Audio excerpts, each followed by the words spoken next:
Der var engang en konge i Theben, der hed Laios. Han fik sammen med sin kone Iokaste en søn. De tog hen til præstinden Pythia i Delphi, et sted kaldet Oraklet i Delphi. Pythia kunne gå i trance og spå om fremtiden.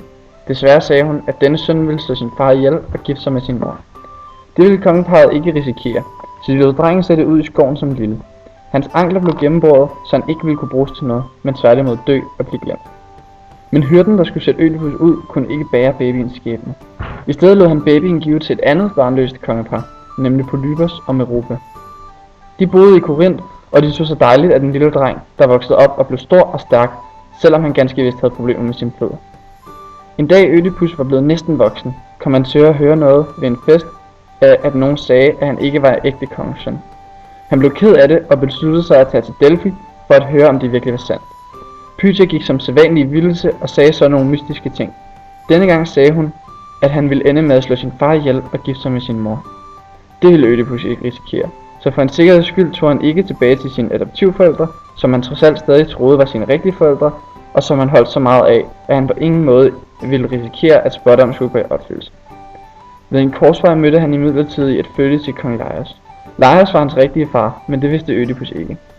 Laios var faktisk også på vej til oraklet i Delphi, fordi bekymringen om spådommen med at blive slået ihjel af sin egen søn var blevet ved med at nage ham, og han var kommet i tvivl om, at den måske alligevel kunne gå i opfyldelse.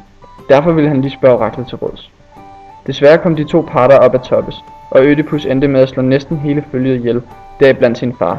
Kun én overlevede: kusken. Kusken skyndte sig hjem til Iokaste for at fortælle det forfærdelige, der var sket. Alle blev overvældet af sorg, herunder Iokastes bror Kreon, Iokaste selv og den gamle blinde spåmand Teiresias. Kreon, Iokastes bror, overtog nu magten i Theben, men byen havde et problem. Uden for byen stod et mærkeligt væsen, en sphinx. Den stillede folk gåder, når de kom forbi. Ingen kunne løse gåderne, og så blev de straffet med døden.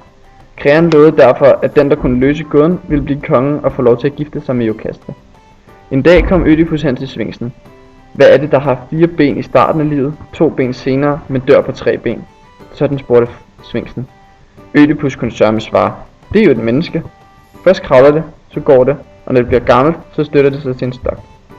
Sphinxen åbnede porten, og Ødipus kom ind i Theben. Her giftede han sig med Iokaste, men han vidste ikke, at han havde giftet sig med sin egen mor. Nogle år senere, da Ødipus og Iokastes børn næsten var blevet voksne, udbrød der imidlertid pest i byen.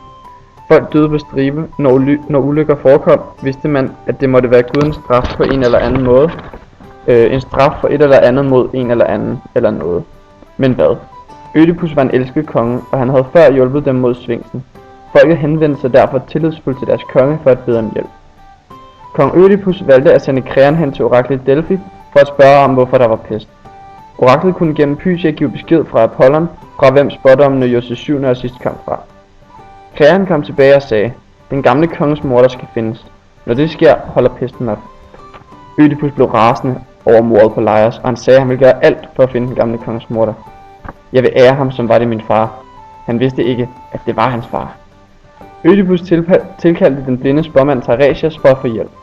Det er dig selv, der er skyld i det hele, sagde den altvidende Teiresias. Det blev Ødipus tosset over at høre. Hans kone og mor, Iokaste, mente også, at Teiresias var gal på den. Hun troede ikke på spådommen. Hun kunne nemlig huske spådommen fra før, dengang hun havde sat sit lille spædbarn ud, for at det ikke skulle vokse op og dræbe sin egen far.